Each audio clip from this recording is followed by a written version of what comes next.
Three identical spheres, each of mass m, are placed at the corners of a right angle triangle with mutually perpendicular sides equals to 2m.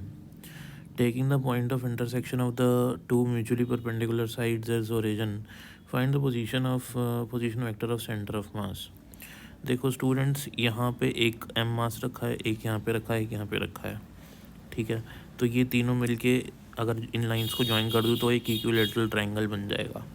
Position हमको तीनों की दी हुई है, मैंने इसको first mass, इसको second और इसको थर्ड मास मान लिया है। ये जो सेकंड वाला है 2 मीटर दूर है, फर्स्ट वाला 2 मीटर दूर है और जो थर्ड वाला वो ओरिजिन पे ही रखा हुआ है। पोजीशन वेक्टर फाइंड करना है, मतलब ये तीनों मासेस अगर ऐसे रखे हुए हैं तो इनका सेंटर ऑफ मास कहाँ है, यहाँ है, यहाँ है, यहाँ है, कहाँ है, ये निकालना है हमको, ठीक है।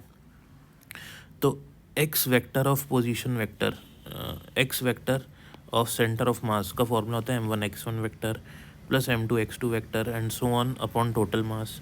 ऐसे ही y कोऑर्डिनेट अगर मेरे को निकालना है सेंटर ऑफ मास का, y center of mass m1y1 vector m2y2 vector, ऐसे ही for n particles upon total mass, ठीक है। कुछ भी नहीं करना, m1 y1 m2 y2 m3 y3 निकालो, x1 x2 x3 निकालो, वैल्यू सब्स्टिट्यूट करो, आंसर आ जाएगा। बिल्कुल सबसे सिंपल क्वेश्चन है। m1 m2 m3 तीनों ही m है, ठीक है। अब इसके कोऑर्डिनेट क्या है, 0,2 है ना, क्योंकि y में x में 0 है और y में इसका कोऑर्डिनेट है 2। तो ये हमारे पास हो जाएगा x1 y1, नोट कर लेंगे, x1 y1 आ जाएगा हमारा, x1 जो हो जाएगा 0, y1 हो जाएगा 2j कैप क्योंकि y एक्सिस में।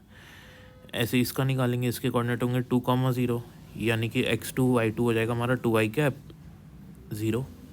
और ऐसे x3 y3 निकालेंगे तो x3 y3 ये कोऑर्डिनेट पे ही रखा हुआ है, ओरिजिन पे ही रखा हुआ है, तो m3 के कोऑर्डिनेट्स हो जाएंगे 0,0।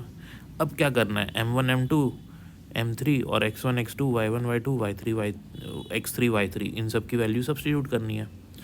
तो m1 x1 वैल्यूज़ देखते जाएंगे हम, m2 x2 और m3 x3 अपॉन टोटल मास।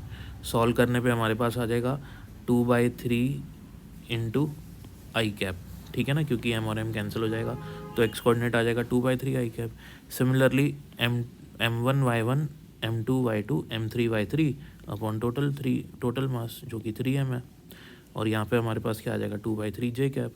तो x coordinate centre of mass का होगा 2/3 आई कैप, y कोऑर्डिनेट होगा सेंटर ऑफ मास का 2/3 j कैप। तो x कॉमा y को क्या लिख सकते हैं, 2/3 I cap plus j cap. तो हमारे ये कोऑर्डिनेट्स हो जाएंगे। Thank you for watching.